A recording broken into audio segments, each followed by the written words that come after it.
Okay, so now I would like to request all of you. mm,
Okay, so now I would like to request all of you that one by one I will call your name and you will inform me three particular things. Okay, one is your UG degree. Suppose if your UG is in BCom, then you will say my UG is in BCom, or if it is BTech in some particular, suppose civil, so you will say in BTech in mechanical or civil or electronics, whatever it is. And you will also tell uh, your PG degree, UG degree, your PG degree, and who is your supervisor. Okay, I am going to note it down. So first, Nivedita. Nivedita is there.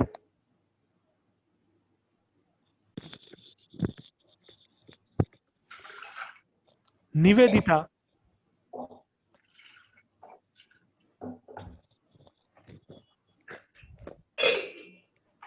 Nivedita is there. Hello.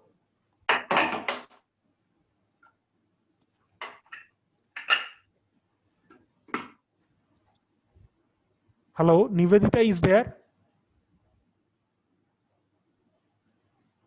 Nivedita.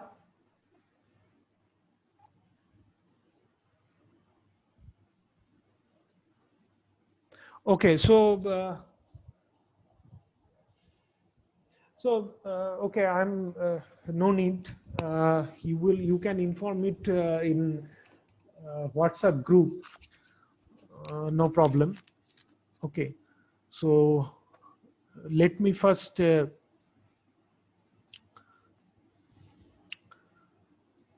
Let me first discuss. No need because now lot of students, they are not able to hear me. So let me tell you that first how you will actually proceed in your in the how you will carry out your research work. Most of the students or the research scholars, whatever I mean, the kind of problem that they face, okay, so that is actually related to majority, most of the research scholars, that from where they will start, they actually unable to understand. Okay, the synergy in research work, it is very, very important.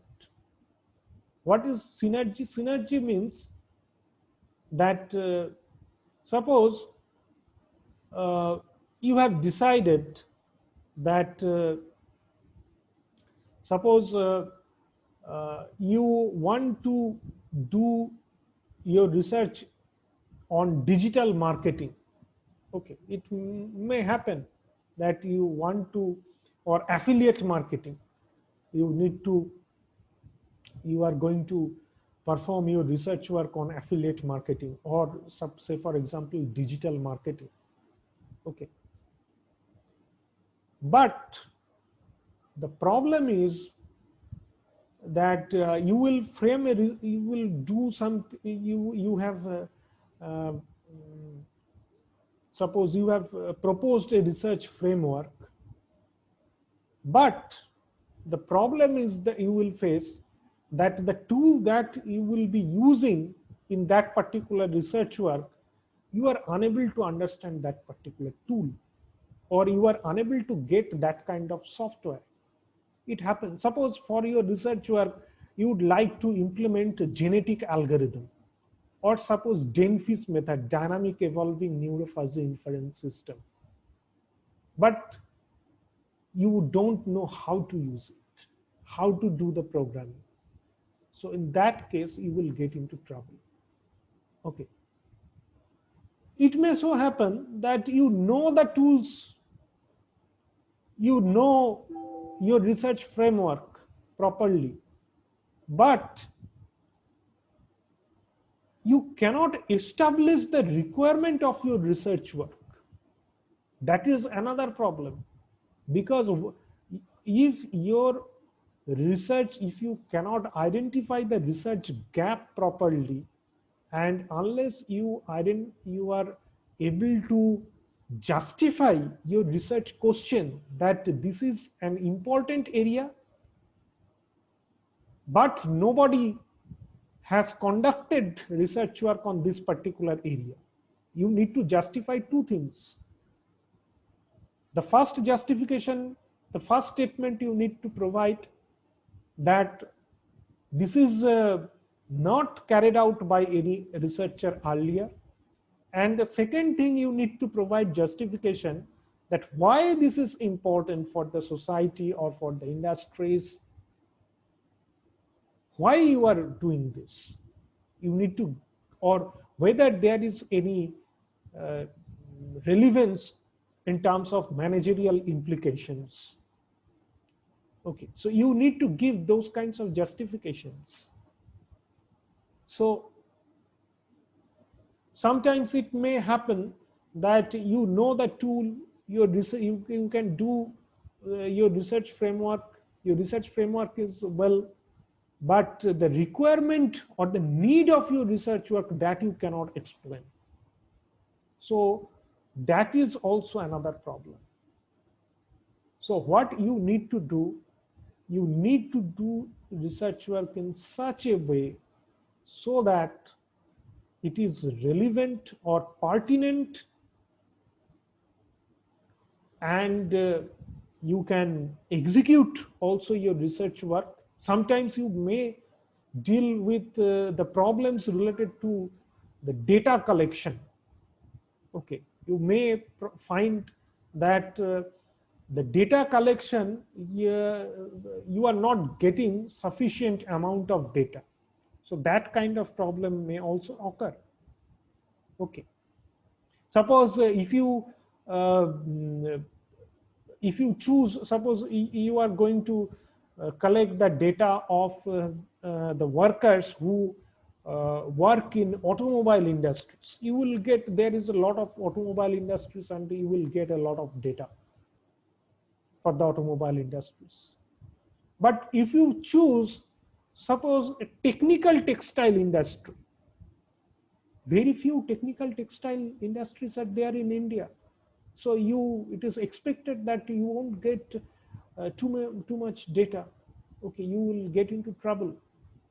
So while doing the research framework, you need to keep these things in your mind, that whether the research framework that I am proposing, and you need to propose the research framework when you will give your registration seminar. You have just enrolled now, okay, but your research date is not started from the enrollment period.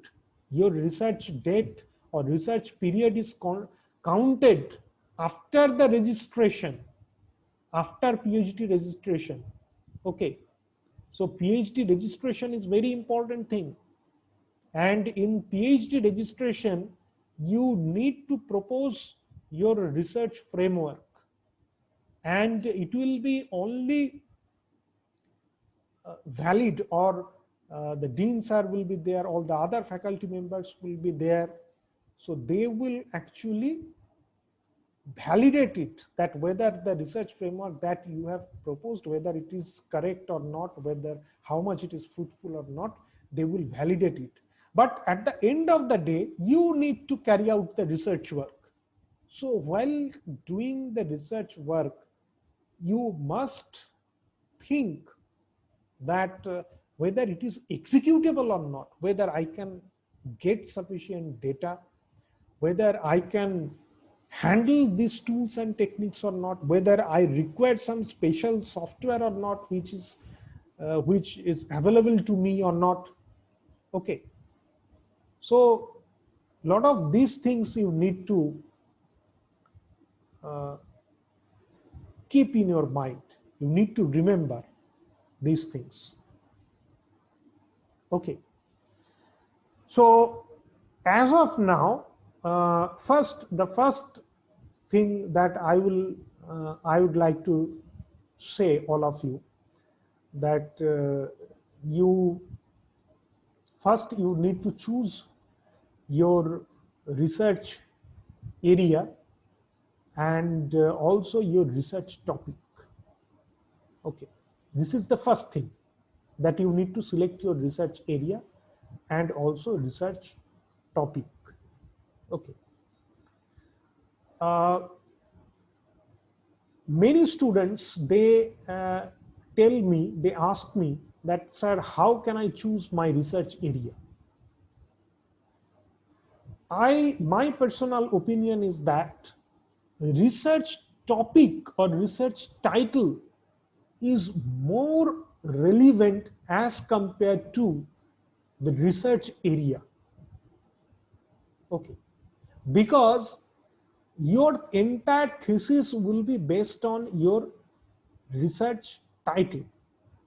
So even if your research area is not very much popular, but if your uh, title or very traditional type, but if your topic is very interesting, okay, then obviously you will have a very good chance of being selected in future. Because what you will be, why you are pursuing PhD, why are you, why have you come to pursue PhD? Because you have come to pursue PhD only because of this reason, that after completing PhD, most of the research scholars, they will actually join academia. Or suppose somebody who is already working in the industry, they will also, after completing their industry life, they will join the education industry, they will join academia. Okay, so that is the intention of pursuing PhD. So in that case, your thesis is going to play a very vital role. People will ask you that what is your research area? The interviewer, they will ask you, what is your area of research? So suppose you are saying that digital marketing is my research area. Okay, so then the next thing that the interviewer will ask, that is, what is the topic and why you have chosen the topic, that you need to explain.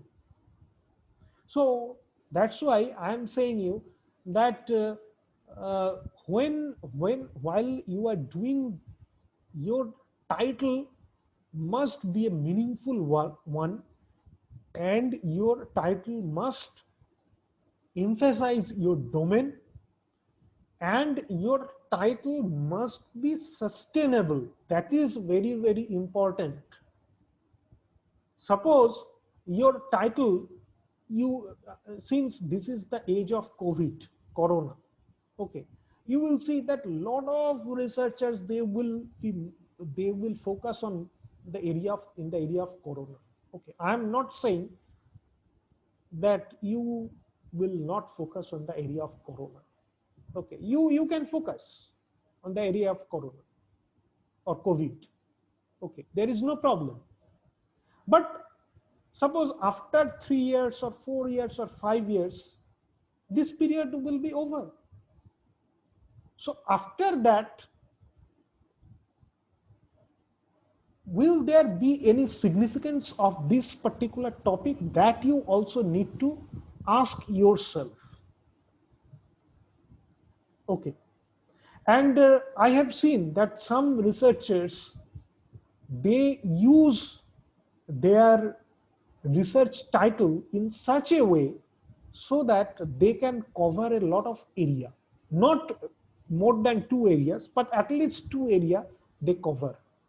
Suppose if your research topic, if the name of your research topic is, suppose you have used the term called suppose for example, mm, marketing, and you have used the term innovation or product innovation or DUI based innovation.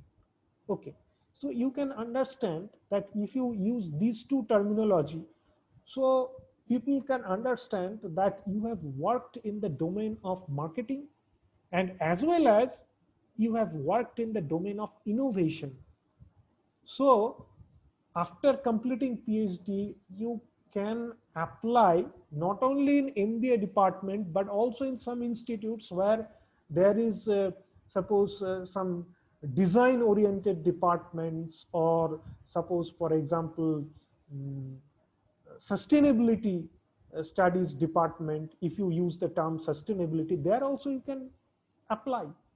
Okay. So what I would like to say, that your research title has a very high significance, because it will depict that where you can apply and where you cannot apply. Suppose I would just like to give an example. Suppose in your domain, in your research area, you have mentioned that some word like energy management. Okay.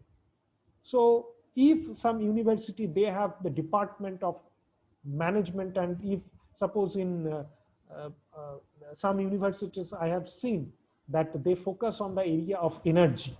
Okay. So you not only you will be eligible to apply in MBA department, and as well as you will be eligible to apply in the energy studies department. Okay. I have seen, I have seen such a research scholar in IIT Kharagpur, that somebody has done research work in the area of ergonomics. Okay, and but it was related to industrial engineering. Okay, so she was able to apply in both in industrial engineering department and as well as in MBA department. Okay, so but this is also to be noticed, that don't use such title where you can at least two area, maximum two areas you can merge, but not more than two areas. That will, because if you work, it will be very troublesome to understand. Because if somebody sees that you have done research work in the area of, suppose, finance, in the area of energy management, in the area of lot of words, if there is a lot of keywords are there in your title, then it will be very difficult. You can use up to the limit of two, but not more than two.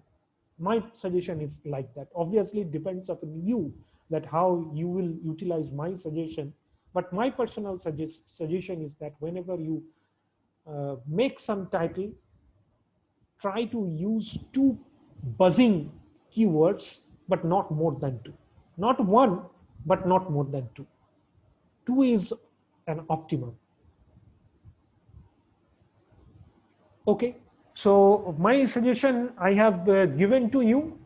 So now I will send all of you a WhatsApp message, and I would like to know your UG degree, your PG degree, your supervisor's name, and your uh, area, and if, and it is good if you mention also your title. If you have already fixed your title, you can tell me what is your title, and if you haven't fixed yet your title, then you will tell it later. But as of now, I want the research area, supervisor's name, and your background in terms of UG and PG degree. Okay. So now I'm going to end the meeting. So if anybody has any query, you can ask me.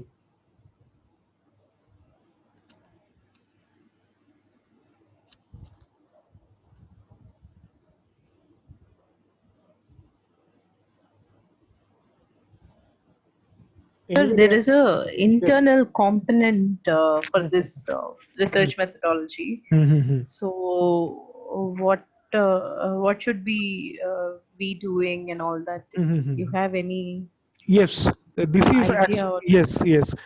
See, in research methodology course, 50% weightage is given to the CAM. Okay, that means the internal assessment, and 50% weightage will be given to the FAT exam. So FAT exam, nothing to tell about it. That will be a simple question and you need to answer it. Those kinds of questions will be there, whatever I will be teaching in this course.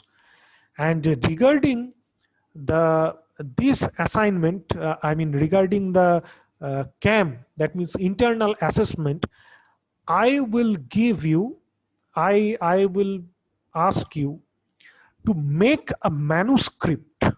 Okay, I will ask you, I am asking you in fact to make a manuscript based on your area of interest or the area that you have chosen. So that kind of manuscript you will prepare for to submit it in a conference. Okay.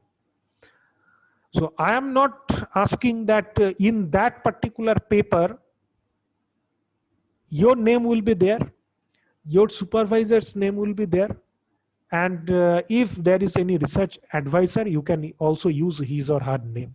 Okay, not more than 3 persons name you cannot use in a research, in a manuscript. Okay, so that manuscript you need to submit it to get the internal marks.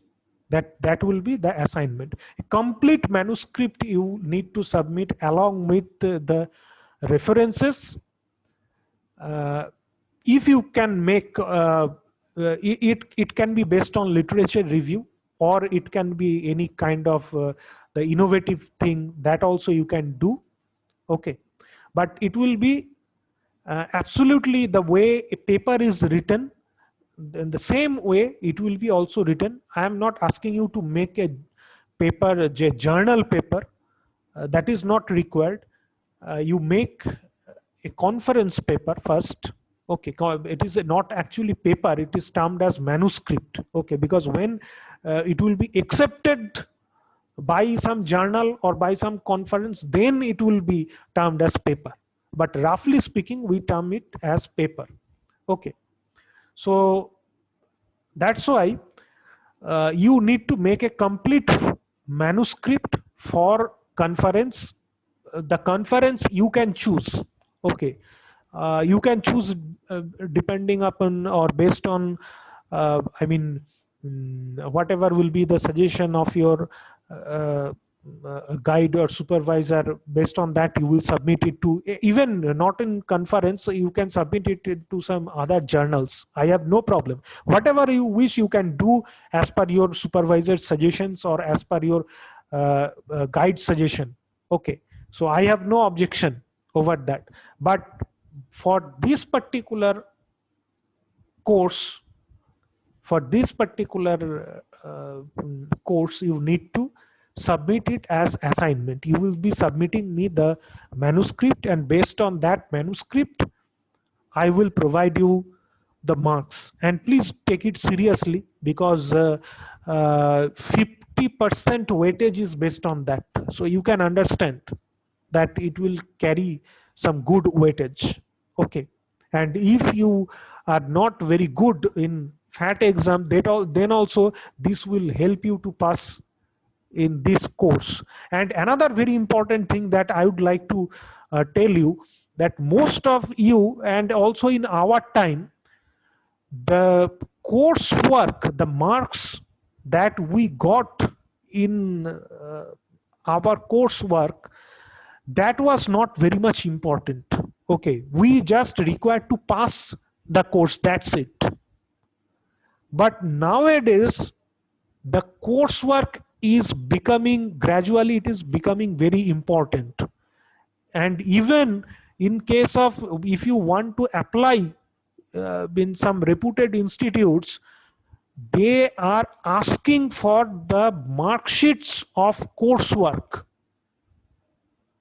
Okay, so that's why I am asking you that in future the day is coming when your PhD certificate will be asked by the universities, and as well as your coursework mark sheet will be asked, because they are interested to know that you have not only conducted the research work, but also you have in-depth knowledge about your in your domain.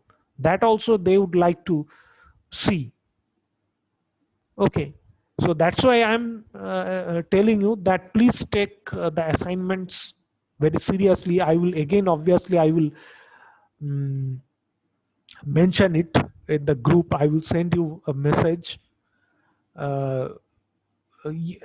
Whatever you do, you can wish after submitting the manuscript to me, then whatever you can send it to a conference, you can send it to some journals, whatever you do, you can wish. It is as per the choice of you and your guide or supervisor. Okay, but for this particular course you need to submit the manuscript. Okay, so any more question?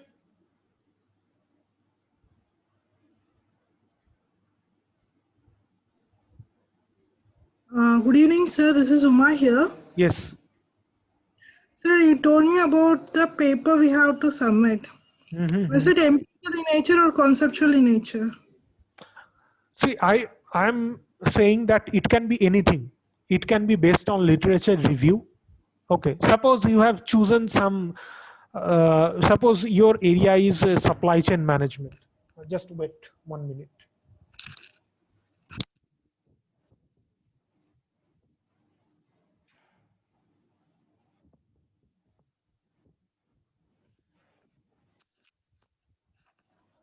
Yes, suppose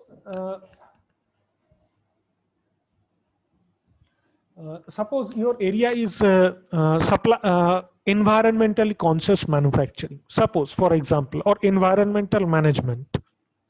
So what you can do, if you want to find, it is actually in this particular time, it is better to focus on some literature review, because at this point of time, some novel paper or innovative paper you will make, that is not possible in this due time. And it is also not possible that you will make a paper for journal. That is also not possible.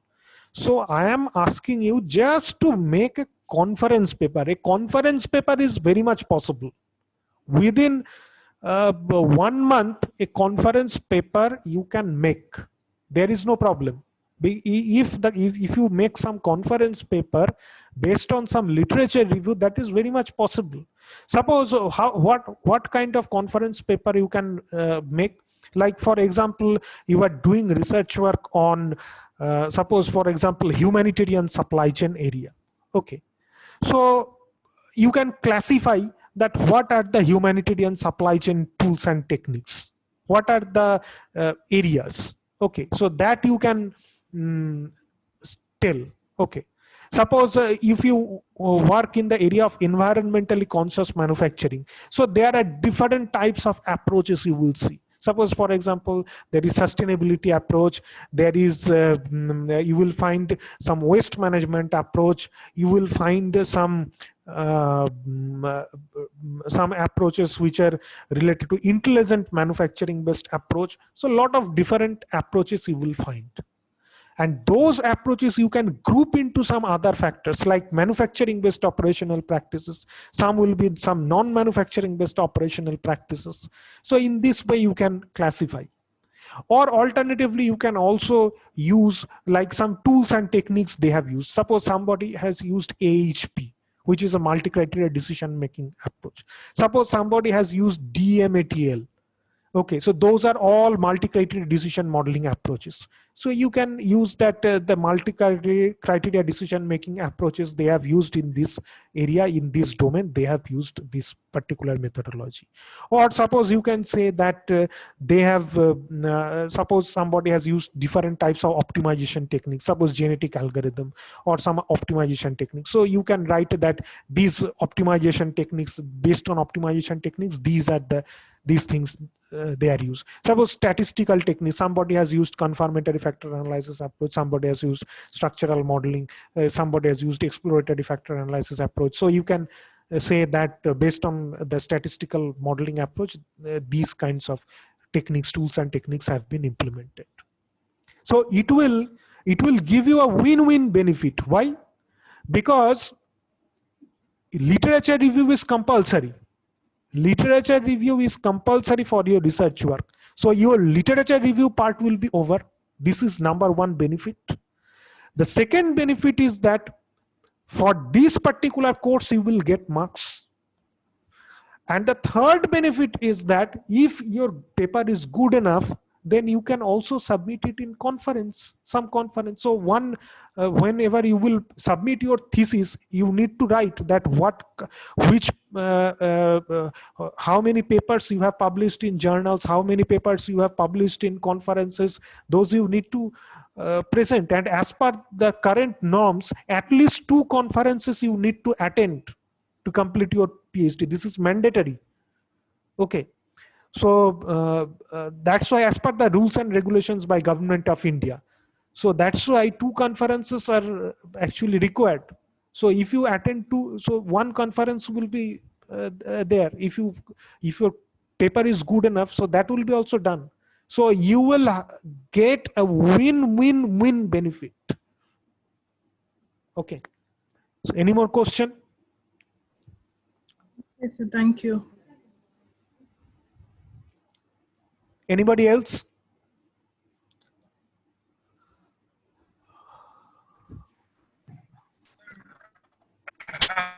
Shamsundar, yes. Shamsundar. Yes. Yeah. Thanks for a nice evening, nice course, and taking us through a lot of the research tools and methodologies and things like that. So actually, I'm from industry, more than 15 years experience. So it's quite interesting for me to learn a lot of things. But one thing from a research perspective, which I would like to know is like generally we think that we have to the research goes on for at least 3 years, and we will start doing the literature review, define the problem statement first, then we do the industry analysis and all those things, and then start doing the literature review in detail. And probably only by 3 months or 3 to 6 months, we should be capable of freezing or what exactly we are going to do in our research. So some concrete kind of the outcome or maybe the part result will come only after 6 months. So I'm not exactly defining that. Maybe from three months or 4 months or 6 months or whatever. I'm just giving a picture of it. So my only thing is, see, actually, already one more professor has asked us to prepare a manuscript, and that was also very interesting. Like he said, like it's the same in your same area, you can start doing that. So I couldn't see much innovation in terms of, because we keep repeating the same thing, and what will happen is the students will be sort of they are pressurized to do something, but there is no innovation part in doing something which is different in different courses. So generally, what we do is like in earlier academics, we do case studies, we do manuscripts, we do research proposals, we do white papers. So there are wide gamut of things we do. So, but here, it's slightly, I feel boring is like, it should be something like, put it in a, maybe some coordination can be done within the professors and try to come up with who should ask for what. What I mean is like one course can ask for case study, one course can ask for manuscript, another course can ask for something else, which is really putting everything all ends together, and it will be very helpful for our research. So this is my humble suggestion, sir. Yes, true. I cannot deny the fact. What I am asking to do, that is a kind of rough literature review, which is which will be helpful for to conduct the research work. And obviously, I am not asking to do some kind of innovative thing or to do some research framework, because research framework you will freeze after doing a lot of literature review and even after taking the opinions of the industry experts, and also there will be some other experts as well. So I'm not asking you to do something where you will freeze your research framework. That will be that you can do after that. There is a lot of students are there. Each and everybody has different guides or supervisors. So I will not poke my nose into that particular matter.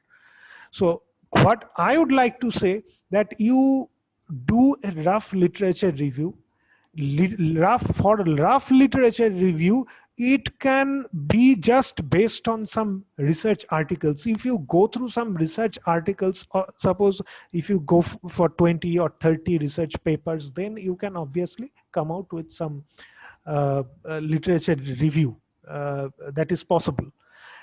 And regarding the part of innovation, I would like to say that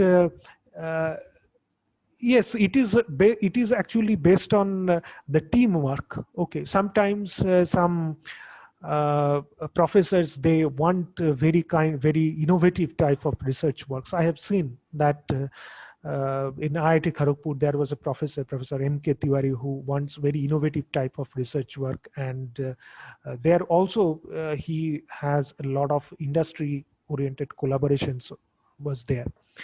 But some professors, they do some research works based on theoretical part. So in that case, there is only one way, that the first thing is that you need to come out with some proposal that I need to do this kind of research work. It is now less than 1 minute. So I need to do some kind of this kind of research work, innovative type of, which will be very innovative type of research work, and you need to consult with your supervisor and you need to solve it out. But actually, you need to, as a researcher, you need to do the tasks. That is the main point. Suppose if you feel like that your professor or your supervisor will do the task for you, that is not possible. Supervisor, that is the problem. In that, I mean, everywhere, wherever you will go, I have seen different institutes.